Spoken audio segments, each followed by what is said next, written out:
Assalamualaikum warahmatullahi wabarakatuh. Perkenalkan, nama saya Beni Danyandradi, NPM 1808110100148. Di sini saya akan menerangkan tentang service design dan service taxation, yaitu salah satu materi dari tata kelola TI yang di dosen pengampu mata kuliah Pak Faisal Mutakin. Pertama-tama pendahuluan. Pendahuluan ini adalah EITL atau Information Technology Infrastructure Library adalah kerangka kerja umum yang menggambarkan best practice untuk IT Service Management atau ITSM.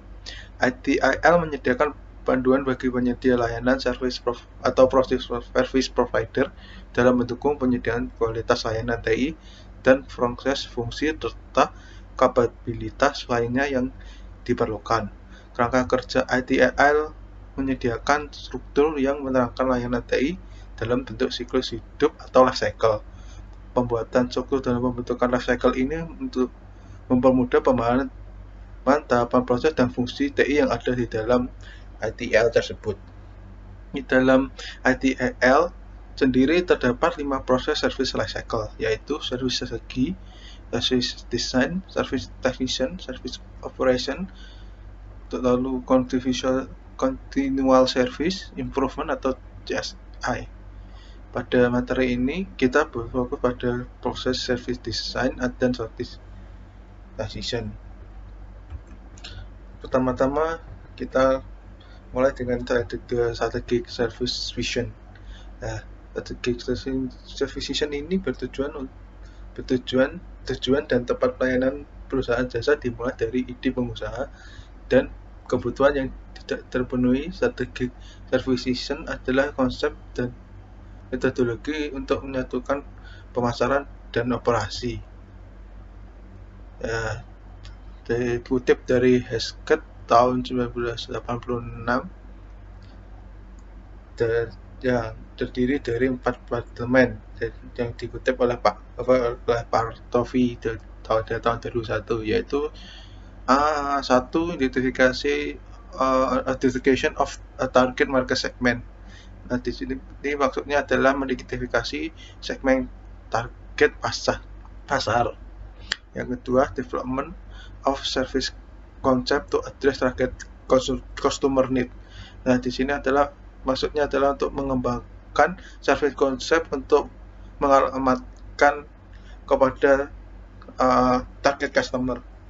Dan ketiga adalah prioritization of operation function process to support the service concept.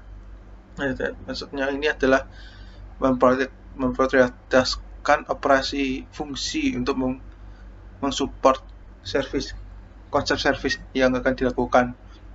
Dan keempat adalah design of a service delivery system to support the operating strategy. Maksudnya itu adalah untuk mengganggu desain untuk melancarkan service delivery untuk mendukung operating strateginya atau kelancaran strateginya. Nah, selanjutnya service design ini adalah format utama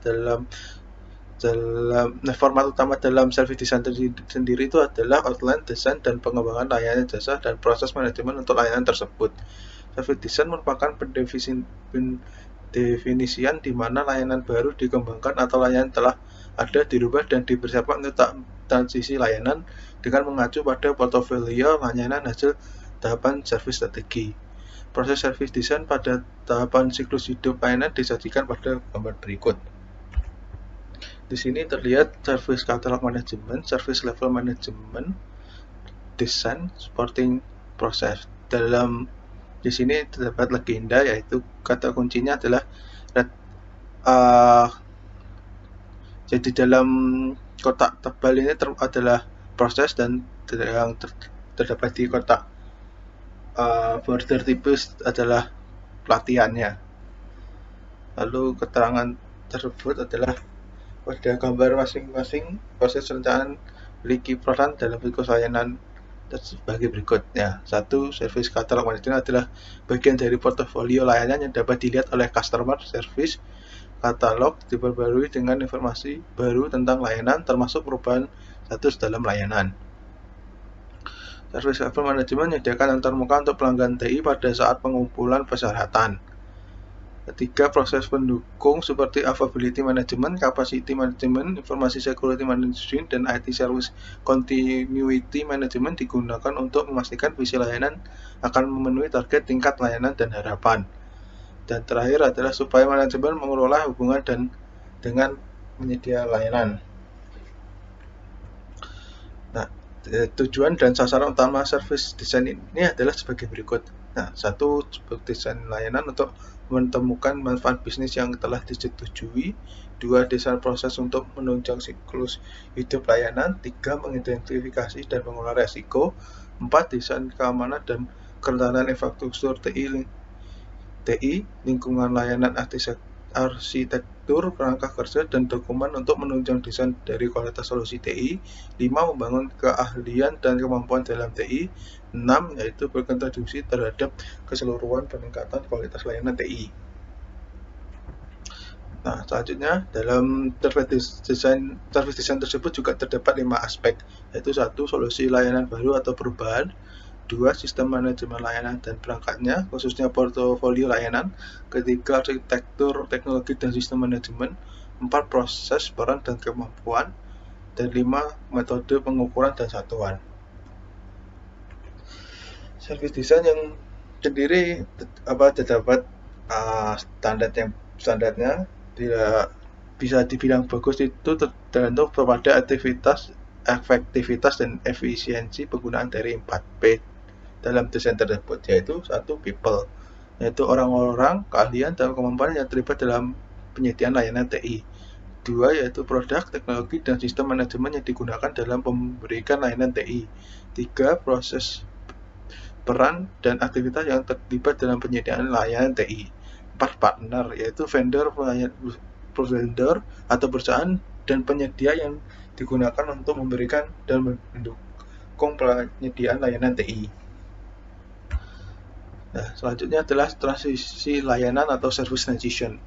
Service transition mengilustrasikan bagaimana persyaratan tahapan sebelumnya, strategi, dan desain untuk layanan yang berkelanjutan dan dapat dipertahankan. Transisi layanan atau service transition menyediakan panduan kepada organisasi TI untuk dapat mengembangkan serta kemampuan untuk mengubah hasil desain layanan TI, baik yang baru maupun layanan TI yang diubah spesifikasinya ke dalam lingkungan operasional. Tahapan life cycle ini memberikan gambaran bagaimana sebuah kebutuhan yang didefinisikan dalam layanan kemudian dibentuk dalam desain layanan untuk selanjutnya secara efektif direalisasikan dalam operasi layanan. Tujuan dari tahapan service transition dalam service life cycle adalah untuk membantu organisasi dalam membuat perencanaan dan mengelola perubahan layanan merancang secara efisien dan efektif. Service transition menyediakan panduan dalam pengembangan dan peningkatan kapabilitas untuk transisi layanan baru atau perubahan layanan ke lingkungan operasional termasuk rilis perencanaan, pembuatan, pengujian, evaluasi, dan deployment layanan. Proses-proses yang dijangkau dalam transisi layanan yaitu 1. Perencanaan dan dukungan transisi. 2. Manajemen perubahan. 3. Manajemen konfigurasi dan layanan aset. 4. Manajemen rilis dan penempatan. 5. Validasi dan uji coba layanan. 6 adalah evaluasi. Dan 7 adalah manajemen pengetahuan. Dalam service transition ini berfokus pada pelaksanaan semua aspek layanan, tidak hanya aplikasi dan bagaimana digunakan dalam keadaan normal. Service transition perlu untuk memastikan bahwa layanan dapat beroperasi dalam keadaan ekstrim atau abnormal di masa mendatang dan mampu mendukung untuk kegagalan atau kesalahan jika terjadi. Hal ini memerlukan cukup pemahaman tentang 1. Nilai potensial bisnis dan kepada siapa itu dikirimkan atau dinilai. 2. Identifikasi semua pemangku kepentingan termasuk penyedia, pelanggan, dan area lainnya. 3. Aplikasi dan adaptasi desain layanan, termasuk mengatur modifikasi dari desain di mana kebutuhan terdeteksi selama masa transisi. Dan terakhir adalah peran kunci dan tanggung jawab.